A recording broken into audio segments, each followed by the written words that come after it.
ಇದೊಂದು ಕೃಷ್ಣ ಜನ್ಮಾಷ್ಟಮಿ ಕಾರ್ಯಕ್ರಮ ನಡೀಬೇಕಾಗಿತ್ತು. ನಮ್ಮ ಹಿರಿಯ ಮುಖಂಡರು ಗೋವಿಂದರಾಜವರು ಆರೋಗ್ಯದ ಸಮಸ್ಯೆಯಿಂದ ದಿಢೀರನೆ ಅವರ ಸಾವನ್ನ ಕೇಳಿ ನಮಗೆಲ್ಲ ದುಃಖ ಆಯಿತು. ಆ ಒಂದು ದುಃಖದ ಹೊತ್ತಿಯಿಂದ ನಾವು ಯಾರು ಕಾರ್ಯಕ್ರಮಕ್ಕೆ ಭಾಗವಹಿಸೋದು ಬೇಡ.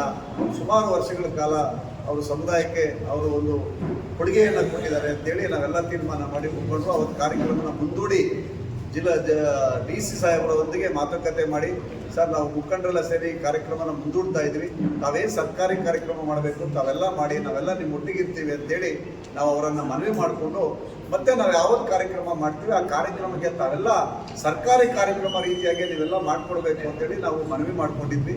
ನಮ್ಮ ತಾಲೂಕು ಅಧ್ಯಕ್ಷರು, ಕಾರ್ಯದರ್ಶಿಗಳು ಮತ್ತು ಎಲ್ಲ ಪದಾಧಿಕಾರಿಗಳು ಹೋಗಿ ನಮ್ಮ DC ಸಾಹೇಬ್ರನ್ನ ಭೇಟಿ ಮಾಡಿ ಬಂದು, ನೀವು ಯಾವತ್ತು ಕಾರ್ಯಕ್ರಮ ನೀವು ನಿಗದಿ ಮಾಡ್ತೀರಿ ಆ ಕಾರ್ಯಕ್ರಮಕ್ಕೆ ನಾವು ಯಾವ ರೀತಿ ಸರ್ಕಾರಿ ಕಾರ್ಯಕ್ರಮ ಮಾಡ್ತೀವಿ ಅದೇ ರೀತಿ ನಾವು ಮಾಡ್ತೀವಿ, ಜಿಲ್ಲಾಡಳಿತ ಇದರಿಂದ ಯಾವ ರೀತಿ ಮಾಡಬೇಕು ನಾವು ಮಾಡ್ತೀವಿ ಅಂತ ಹೇಳಿದ್ರು. ಅದೇ ರೀತಿ ನಾವೆಲ್ಲ ಸಂಘದಲ್ಲಿ ಒಂದು ತೀರ್ಮಾನ ಮಾಡಿ ಮತ್ತು ಜಿಲ್ಲಾಧಿಕಾರಿಗಳನ್ನು ಭೇಟಿ ಮಾಡಿ ದಿನಾಂಕ 13/9/2025 ನಾವು ಶ್ರೀಕೃಷ್ಣ ಜನ್ಮಾಷ್ಟಮಿನ ಮಾಡಬೇಕು ಅಂತೇಳಿ ನಮ್ಮ ಸಂಘದ ವತಿಯಿಂದ ನಾವೆಲ್ಲರೂ ಸೇರಿ ತೀರ್ಮಾನ ಮಾಡಿ, ಈಗಾಗಲೇ ಆ ಸಂಘದ ವತಿಯಲ್ಲಿ ಏನೇನು ತೀರ್ಮಾನ ತಗೊಂಡಿದ್ದಾರೋ ಆ ತೀರ್ಮಾನದ ಪ್ರಕಾರ ಎಲ್ಲ ಮುಖಂಡರು ಸೇರಿ ಆ ಕಾರ್ಯಕ್ರಮದ ನಾವು ಯಾವ ರೀತಿ ಮಾಡಬೇಕು, ಎಲ್ಲೆಲ್ಲಿ ಕಾರ್ಯಕ್ರಮ ಮಾಡಬೇಕು ಏನು ಅಂತೇಳಿ ನಾವು ತೀರ್ಮಾನ ಮಾಡಿಕೊಂಡು ತಮ್ಮೊಟ್ಟಿಗೆ ಪತ್ರಿಕಾಗೋಷ್ಠಿಯಲ್ಲಿ, ಪತ್ರಿಕೆಗಳಲ್ಲಿ, ಮಾಧ್ಯಮದಲ್ಲಿ ಬಂದು ನಮ್ಮ ಕಾರ್ಯಕ್ರಮ ದಿನಾಂಕ ಯಾವತ್ತು ಎಲ್ಲಿ ಕಾರ್ಯಕ್ರಮ ಮಾಡಬೇಕು ತಮ್ಮ ಮುಖಾಂತರ ಎಲ್ಲ ಯಾದವ ಸಮುದಾಯದ ಮುಖಂಡರಿಗೆ ಮತ್ತು ಸಾರ್ವಜನಿಕರಿಗೆ ಇದು ಪಕ್ಷಾತೀತವಾಗಿ ಜಾತ್ಯತೀತವಾಗಿ ಬಂದು ಕಾರ್ಯಕ್ರಮ ಯಶಸ್ವಿ ಮಾಡಬೇಕು ಅಂತ ನಾವು ಇವತ್ತು ಪತ್ರಿಕಾಗೋಷ್ಠಿಯನ್ನು ಕರೆದಿದ್ದೀವಿ. ನಾವು ದಿನಾಂಕ 13/9/2025 ಮಾಮೂಲಿ ನಾವು ಶ್ರೀ ವೇಣುಗೋಪಾಲ ಸ್ವಾಮಿ ದೇವಾಲಯದಲ್ಲಿ ಅಭಿಷೇಕವನ್ನು ಮಾಡಿ ದೇವರ ಅಲಂಕಾರವನ್ನು ಮಾಡಿ ಅಲ್ಲಿ ಇರತಕ್ಕಂಥ ಪುಟಾಣಿ ಮಕ್ಕಳಿಗೆ ಕೃಷ್ಣ ವೇಷದಲ್ಲಿ ಮತ್ತು ಹೆಣ್ಣು ಮಕ್ಕಳಿಗೆ ರಾಧಾ ವೇಷಗಳಲ್ಲಿ ಬಂದು ಕಾರ್ಯಕ್ರಮ, ಪೂಜಾ ಕಾರ್ಯಕ್ರಮ, ವೇಣುಗೋಪಾಲ ಸ್ವಾಮಿ ಆಶೀರ್ವಾದವನ್ನು ಪಡಿಬೇಕು ಅನ್ನೋ ಒಂದು ಅಲ್ಲಿಂದ ಮತ್ತು ಅಲ್ಲಿ ಪ್ರಸಾದ ವಿನಿಯೋಗವನ್ನು ಸಹ ಅಲ್ಲಿ ಮಾಡಿದ್ದೀವಿ. ತದನಂತರ ಒಂದು ಪಲ್ಲಕ್ಕಿಯೊಂದಿಗೆ ಶ್ರೀ ವೇಣುಗೋಪಾಲ ಸ್ವಾಮಿ ದೇವಸ್ಥಾನದಿಂದ ಕನ್ನಡ ಭವನ ತನಕ ಅಂದರೆ ಕಲಾಭವನ ತನಕ ನಾವು ಮೆರವಣಿಗೆ ಮುಖಾಂತರ ಯಾವುದೋ ಮುಖಂಡರ ಜೊತೆಗೂಡಿ ತಮಟೆ ವಾದ್ಯಗಳೊಂದಿಗೆ, ವಾಲಗದೊಂದಿಗೆ, ಕೀಲು ಕುದುರೆಗಳೊಂದಿಗೆ ಮತ್ತು ಹಲವಾರು ಒಂದು ಸಾಂಸ್ಕೃತಿಕ ಕಾರ್ಯಕ್ರಮ ಏನು ನಮ್ಮ ಕನ್ನಡ ಮತ್ತು ಸಂಸ್ಕೃತಿ ಇಲಾಖೆ ವತಿಯವರು ಏನೇನು ನಮ್ಮ ಸಹಕಾರ ಕೊಡ್ತಾರೆ ಆ ಒಂದು ತಂಡಗಳೊಂದಿಗೆ ನಾವು ಕನ್ನಡ ಭವನ ತನಕ ನಾವೆಲ್ಲ ಸೇರಿ ಮೆರವಣಿಗೆ ಹೋಗಿ ಅಲ್ಲಿ ಒಂದು ವೇದಿಕೆ ಕಾರ್ಯಕ್ರಮವನ್ನು ಸಹ ನಾವು ತಯಾರು ಮಾಡಿದ್ದೀವಿ. ಆ ವೇದಿಕೆ ಕಾರ್ಯಕ್ರಮಕ್ಕೆ ಈಗಾಗಲೇ ಜಿಲ್ಲಾ ಉಸ್ತುವಾರಿ ಸಚಿವರಾಗಿರ್ತಕ್ಕಂಥ MC ಸುಧಾಕರ್ ಸಾಹೇಬ್ರಿಗೂ ನಾವು ಇನ್ವಿಟೇಷನ್ ನಾವು ಕೊಟ್ಟಿದ್ದೀವಿ, ಸರ್ಕಾರದವರು ಕೊಟ್ಟಿದ್ದಾರೆ, DC ಸಾಹೇಬ್ರಿಗೆ ಕೊಟ್ಟಿದ್ದೀವಿ, SP ಸಾಹೇಬ್ರಿಗೆ ಕೊಟ್ಟಿದ್ದೀವಿ. ಇವತ್ತು ನಮ್ಮ ಶಾಸಕರಾಗಿರ್ತಕ್ಕಂಥ ಪ್ರದೀಪ್ ಈಶ್ವರ್ ಸಾಹೇಬರು ಸಹ 3 ಗಂಟೆಗೆ ಕನ್ನಡ ಭವನದಲ್ಲಿ ಕಾರ್ಯಕ್ರಮಕ್ಕೆ ಆಗಮಿಸ್ತಾ ಇದ್ದಾರೆ, ಅವರಿಗೂ ಸಹ ಆಹ್ವಾನವನ್ನು ಮಾಡ್ತೀವಿ. ಈ ರೀತಿಯಾಗಿ ಸರ್ಕಾರ ಕಾರ್ಯಕ್ರಮ ಜೊತೆಗೆ ನಾವು ಕನ್ನಡ ಭವನದಲ್ಲಿ ಮಧ್ಯಾಹ್ನ 2 ಗಂಟೆಗೆ ಕಾರ್ಯಕ್ರಮವನ್ನು ಆಯೋಜನೆ ಮಾಡ್ತಾ ಇದ್ದೀವಿ. ಆ ಕಾರ್ಯಕ್ರಮ ಆದ ನಂತರ ಒಂದು ನಾಟಕವನ್ನು ಸಹ ನಮ್ಮ ವಕೀಲರು ವೃಂದವರೆಲ್ಲ ಸೇರಿ ಕೃಷ್ಣ ಜನ್ಮಾಷ್ಟಮಿ ಪ್ರಯುಕ್ತ ಅವರು ಸಹ ಒಂದು ನಾಟಕವನ್ನು ನಾವು ನಡೆಸ್ಕೊಡ್ತೀವಿ ಅಂತೇಳಿ ಅವರು ಸಹ ನಮ್ಮೊಟ್ಟಿಗೆ ಸೇರಿಕೊಂಡಿದ್ದಾರೆ. ಆ ನಾಟಕ ಕಾರ್ಯಕ್ರಮವನ್ನು ಸಹ ನಾವು ಈ ಒಂದು ಕೃಷ್ಣ ಜಯಂತಿಯ ಒಂದು ಜೊತೆಯಲ್ಲೇ ಸಹ ನಾವು ಆ ಕಾರ್ಯಕ್ರಮ ಮಾಡಬೇಕು ಅಂತ ನಾವು ಎಲ್ಲ ಸೇರಿ ತೀರ್ಮಾನ ಮಾಡಿದ್ವಿ.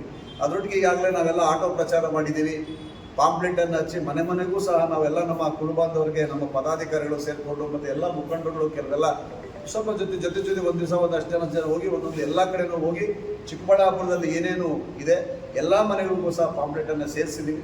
ಈಗಾಗಲೇ ನಮ್ಮ ಚಿಕ್ಕಬಳ್ಳಾಪುರನ ಯಾಕೆ ಹೇಳ್ತಾ ಇದ್ದೀವಿ, ಜಿಲ್ಲಾ ಕಾರ್ಯಕ್ರಮ ಆಗಬೇಕಾಗಿತ್ತು. ಈಗಾಗಲೇ ಜಿಲ್ಲಾ ಕಾರ್ಯಕ್ರಮ 16/8/25 ಗೌರಿಬಿದನೂರು ಆಗ್ಬೋದು, ಗುಡುಬಂಡೆ ಆಗ್ಬೋದು, ಬಾಗೇಪಲ್ಲಿ ಆಗ್ಬೋದು, ಚೇಳೂರು ಆಗ್ಬೋದು, ಮಂಚನಹಳ್ಳಿ ಆಗ್ಬೋದು, ಚಿಂತಾಮಣಿ ಆಗ್ಬೋದು ಮತ್ತು ಶಿಳ್ಘಟ್ಟ ಆಗ್ಬೋದು. ಈಗಾಗಲೇ ಕೃಷ್ಣ ಜಯಂತಿ 16/8/25 ಮಾಡಿಬಿಟ್ಟಿದ್ದಾರೆ. ನಮ್ಮ ತಾಲೂಕು ಒಂದೇ ಆಗಿರೋದ್ರಿಂದ ಇವತ್ತು ನಮ್ಮ ಚಿಕ್ಕಬಳ್ಳಾಪುರ ಜಿಲ್ಲೆಯ ನಮ್ಮ ಚಿಕ್ಕಬಳ್ಳಾಪುರ ತಾಲೂಕಿನಲ್ಲಿ ನಾವು ಇವತ್ತು ಕೃಷ್ಣ ಜಯಂತಿಯನ್ನು ಆಚರಣೆ ಮಾಡ್ತಾ ಇರ್ತಕ್ಕಂಥದ್ದು. ಅದರೊಟ್ಟಿಗೆ ಜಿಲ್ಲೆಯಲ್ಲೂ ಮಾಡಬೇಕಾಗಿತ್ತು, ಎಲ್ಲ ತಾಲೂಕುಗಳಲ್ಲಿ ಕೆಲವು ಭಾಗವಹಿಸಿ ಮಾಡಬೇಕಾಗಿತ್ತು. ಈ ಬಾರಿ ನಮಗೆ ಸಮಯ ಸಿಕ್ಕಿದ್ರಿಂದ ಬೆಳಗ್ಗೆ 8 ಗಂಟೆಗೆ ಗೋಪೂಜೆ, ಅಭಿಷೇಕ, ಪ್ರಸಾದ ವಿನಿಯೋಗ ಮತ್ತು ದೇವಾಲಯ ಸಂಜೆ ಭಜನೆ ಕಾರ್ಯಕ್ರಮ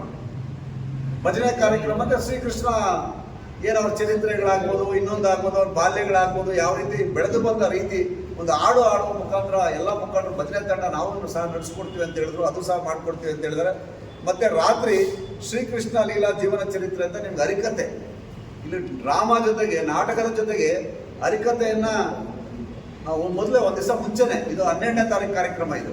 ಸೊ ಇದೆಲ್ಲ ಸೇರಿ ಇವತ್ತು ಸ್ವಲ್ಪ ನಾವು ಸಮಯ ಇರೋದ್ರಿಂದ ಎಲ್ಲ ಮುಖಂಡರುಗಳು ಪದಾಧಿಕಾರಿಗಳು ಸ್ವಲ್ಪ ಸಮಯ ಇದೆ, ಫ್ರೀ ಆಗಿರೋದ್ರಿಂದ ಭಜನೆ ಕಾರ್ಯಕ್ರಮವನ್ನು ಆಯೋಜನೆ ಮಾಡ್ತಾ ಇದ್ದೀವಿ, ಹರಿಕತೆ ಕಾರ್ಯಕ್ರಮ ಆಯೋಜನೆ ಮಾಡ್ತಾ ಇದ್ದೀವಿ, ಮೆರವಣಿಗೆ ನಂತರ ವೇದಿಕೆ ಕಾರ್ಯಕ್ರಮ ಆದ ನಂತರ ಒಂದು ನಾಟಕ ಕಾರ್ಯಕ್ರಮವನ್ನು ಮಾಡಿಕೊಡ್ತಾ ಇದ್ದೀವಿ. ಒಂದು ಸ್ವಲ್ಪ ಎಲ್ರಿಗೂ ಸ್ವಲ್ಪ ಎಲ್ಲರೂ ಸಹ ಈ ಒಂದು ಇದರಲ್ಲಿ ಅದು ಸಂಜೆ ಕಾರ್ಯಕ್ರಮ ಆಗಿರೋದ್ರಿಂದ ಸೊ ಜನಗಳು ಸ್ವಲ್ಪ ಬರುವಂಥ ಒಂದು ಅವಕಾಶ ಜಾಸ್ತಿ ಇರುತ್ತೆ ಅಂತೇಳಿ ಈ ಸಾರಿ ಸ್ವಲ್ಪ ಎಲ್ಲ ಒಂದು ಸಮಯವನ್ನು ಬದಲಾವಣೆ ಮಾಡಿಕೊಟ್ಟು ನಮ್ಮ ಪದಾಧಿಕಾರಿಗಳೆಲ್ಲ ತೀರ್ಮಾನ ಮಾಡಿದ್ದೀವಿ. ಅದಕ್ಕೆಲ್ಲ ತಾವೆಲ್ಲ ಇರಬೇಕು. ತಮಗೆಲ್ಲ ಈ ಒಂದೇನು ಮತ್ತೆ ಆಹ್ವಾನ ಪತ್ರಿಕೆ ಇದು ನಮಗೆ ಸರ್ಕಾರದವರೇ ಮಾಡಿಕೊಟ್ಟಿರ್ತಕ್ಕಂಥದ್ದು.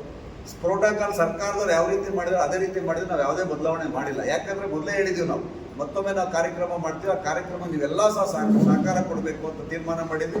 ಈ ಇನ್ವಿಟೇಷನ್ ಸಹ ನಾವೇನು ಯಾರು ತಪ್ಪಾಗಿ ಅರ್ಥ ಮಾಡ್ಕೊಬಾರ್ದು. ಸರ್ಕಾರ ಏನು ಪ್ರೋಟೋಕಾಲ್ ಇದೆ ಆ ಪ್ರೋಟೋಕಾಲ್ ಇನ್ವಿಟೇಷನ್ನೇ ಮಾಡಿಸ್ಕೊಂಡಿರ್ತಕ್ಕಂಥದ್ದು. ಅದರಲ್ಲಿ ಯಾರ್ಯಾರು ಆಹ್ವಾನ ಮಾಡಿದ್ದಾರೆ ಅದರಲ್ಲಿ ಮತ್ತೆ ಬೇರೆಯವ್ರಿಗೂ ಸಹ ಇದು ಅವಕಾಶ ಇದೆ. ಇದೇ ನಾವು ವೇದಿಕೆಗೆ ಅವ್ರನ್ನೇ ಕರಿಬೇಕು ಅಂತ ಇದಿಲ್ಲ, ಅದನ್ನು ಅನುಮತಿ ತಗೊಂಡಿದ್ದೀವಿ. ಯಾರಾದರೂ ಗಣ್ಯರಾಗ್ಬೋದು, ಯಾರಾದರೂ ಸಾಧನೆ ಮಾಡಿರ್ತಕ್ಕಂಥವ್ರಾಗ್ಬೋದು, ಆ ವೇದಿಕೆಯಲ್ಲಿ ಕುತ್ಕೊಳ್ಳೋಂಥ ಒಂದು ಅರ್ಹತೆಯನ್ನು ಅವ್ರು ಹೊಂದಿದ್ದಾರೆ ಅಂದರೆ ಖಂಡಿತವಾಗ್ಲೂ ಈ ಸಾರಿ ಅವ್ರಿಗೆ ಆಹ್ವಾನ ಇದೆ, ಅವ್ರನ್ನೂ ಸಹ ಸೇವ್ ಮಾಡೋಂಥ ಕೆಲಸ ಆಗಿದೆ ಅಂತೇಳಿ ಇವತ್ತು ಸರ್ಕಾರ ಏನು ಇನ್ವಿಟೇಷನ್ ಹೊಡಿಸಿದ್ರೆ ಅವರೊಟ್ಟಿಗೆ ನಾವು ಸೇರಿಕೊಂಡು ಅವರ ಒಂದು ಸಂಯುಕ್ತ ಇಲ್ಲಿ ಇನ್ವಿಟೇಷನ್ ನಾವು ಇರ್ತಕ್ಕಂಥದ್ದೇ ಅದು ಮೊದಲೇ ಹೊಡಿಸಿರ್ತಕ್ಕಂಥದ್ದೇ ಅದರಲ್ಲೆಲ್ಲ ಅವರೇ ಸೆಟ್ ಮಾಡಿರ್ತಕ್ಕಂಥದ್ದು. ಜಿಲ್ಲಾಡಳಿತ, ಜಿಲ್ಲಾ ಪಂಚಾಯತ್, ಕನ್ನಡ ಮತ್ತು ಸಂಸ್ಕೃತಿ ಇಲಾಖೆ ಮತ್ತು ಯಾದವ ಕ್ಷೇಮ ಸಂಘದ ಸಂಯುಕ್ತ ಆಶ್ರಯದಲ್ಲಿ ಇದು ಸರ್ಕಾರಿ ಕಾರ್ಯಕ್ರಮ ಥರ ನಾವು ನಡೆಸ್ಕೊಡ್ತೀವಿ ಅಂತೇಳಿ ನಮಗೆಲ್ಲ ಅಧಿಕಾರಿಗಳು ಸಹ ಆಶ್ವಾಸನೆ ಕೊಟ್ಟಿದ್ದಾರೆ. ಅದೇ ರೀತಿ ನಡೆಸ್ಕೊಡ್ತಾರೆ ಅನ್ನೋ ಒಂದು ನಂಬಿಕೆ ನಮಗಿದೆ. ನಾವು ಅವರೊಟ್ಟಿಗೆ ಸಹ ಜೊತೆ ಕೂತ್ಕೊಂಡು ಸಹ ನಾವು ಕಾರ್ಯಕ್ರಮವನ್ನು ನೆರವೇರಿಸ್ಕೊಡ್ತೀವಿ. ಅದಕ್ಕೆಲ್ಲ ನೀವು ಸಹಕಾರ ಕೊಡಬೇಕು ಅಂತೇಳಿ ತಮ್ಮಲ್ಲಿ ಮನವಿ ಮಾಡ್ಕೊಳ್ತಾ ಇದ್ದೀವಿ. ಹೆಸರುಗಳೇನು ಸರ್?